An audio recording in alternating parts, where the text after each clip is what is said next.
नमस्ते साथीहरू, थापा टेस्टी किचनमा आजको रेसिपी छ। आज कलेजी पाङ्राको फ्राई रेसिपी है।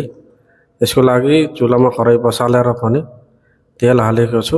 त्यो 2-3 चम्चा तेल हालेर यसमा जिरा फुराएर टक्क जिरा फुरिसकेपछि त्यही अनुसार काटेर राखेको प्याज हालेर च्यात्त है याक्कै यो प्याजलाई पनि एकदम राम्रोसँग फ्राई भएपछि यसो सुनौलो कलर आइसकेपछि यसलाई राम्रोसँग है फ्राई भएपछि त्यहाँ हरियो खुर्सानी हाल्ने। हरियो खुर्सानी चाहिँ तपाईँहरूले पिरो जति रुचाउनुहुन्छ त्यसरी नै हाल्न सक्नुहुन्छ। अब काटेर राखेको कलेजी पाङ्रा मैले चट्ट हालेको छु। यसलाई राम्रोसँग यसलाई फ्राई गर्नुपर्ने हुन्छ साथीहरू। राम्रोसँग यसलाई चलाइ फ्राई गर्नु होला। राम्रो जति चलाउनु हो त्यति टेस्टी हुन्छ है साथीहरू।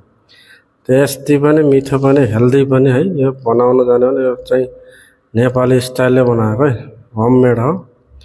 यो घरैदेखि बनाएको। यो एकदम यसमा 1 चम्च चाहिँ बेसार हालेर यसलाई मिक्स गर्नुपर्ने हुन्छ। त्यसपछि कलर चाहिँ अलग्गै आउँछ क्या साथीहरू। एकदम टेस्टी, हेल्दी पनि।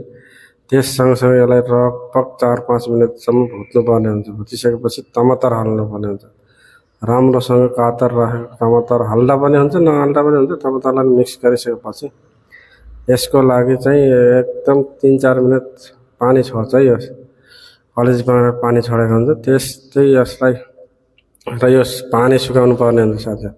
राम्रोसँग पानी सुकिसके पश्चात त्यसपछि यसको पानी 3-4 मिनट पकाउनु भने एकदम यसको पानी नै सुक्छ अनि पनि यो मासु पनि पाक्छ। एकदम देख्न सक्नुहुन्छ।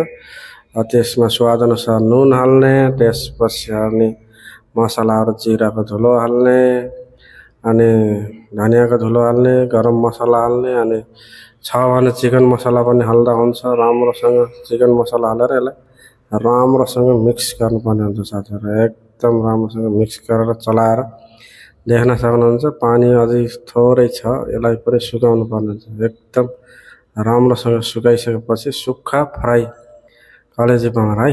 तपाईँ लिभर एकदम फ्राई। तपाईँहरूलाई भिडियो कहाँदेखि हेर्दै हुनुहुन्छ साथीहरू, तपाईँहरूको प्रतिक्रिया जनाउन चाहिँ नभुल्नु होला। राम्रो लाग्छ कि लाग्दैन, कस्तो लाग्छ त्यस्तै भन्नुहोला। अनि च्यानलमा नयाँ हुनुहुन्छ भने एकदम च्यानललाई सब्सक्राइब गरी जोडिन सक्नुहुन्छ। र यो भिडियो यदि तपाईँलाई मन पर्यो भने एकदम साथीहरू समक्ष पनि सेयर गर्न पनि नभुल्नु होला है साथीहरू। त्यहाँदेखि अब देख्न सक्नुहुन्छ एकदम टेस्टी भएको छ, देख्न सक्नुहुन्छ। अब यहाँ तेल फटफट तेल छोडिसकेको छ, पुरै तेल देख्न सक्नुहुन्छ। यसमा कलेजी पाङ्रामा पनि तेल हुन्छ। त्यसैले कलेजी पाङ्राले तेल छोडिसकेको छ, देख्न सक्नुहुन्छ। अब तयारी भइसकेको छ। यसलाई 2-3 मिनट जति अझ फ्राई भइसकेपछि त्यसमा हरियो धनियाँ भए अझ राम्रो हरियो धनियाँ हाल्दा नि हुन्छ। छैन भने नहाल्दा पनि हुन्छ, तपाईँको इच्छा अनुसार है। नभए हरियो प्याजको पात हाल्दा नि हुन्छ। यहाँ मैले केही पनि हालेको छैन। एकदम टेस्टी भएको छ। मैले चाहिँ यहाँ रक्सीसित खाने चिकन बनाएको आज। अब हामी 3 जना छौँ। यसको लागि हामीले चट्ट रक्सीसित खाने तयार भइसकेको छ। अब यसमा प्लेटमा अब सर्भ गरेको छु, देख्न सक्नुहुन्छ। एकदम टेस्टी भएको छ साथीहरू। अब यो भिडियो कहाँदेखि हेर्दै हुनुहुन्छ त्यो चाहिँ आफ्नो तपाईँको प्रतिक्रिया चाहिँ जनाउन भन्नु होला। अब नभुल्नु होला।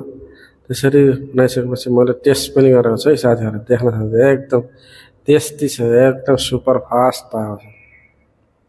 यसरी नै बनाएर घरमै पनि तपाईँहरू बनाएर खान सक्नुहुन्छ र पाहुना पाछ आउँदा पनि यसरी बनाएर पनि दिन सक्नुहुन्छ साथीहरू। तपाईँहरूले यसरी नै बनाउनु होला। अब अर्को भिडियोमा फेरि पनि भेटौँला भन्दै आजलाई साथीहरू बिदा हुन चाहन्छु। हस्त, ओके, बाई, सी यू।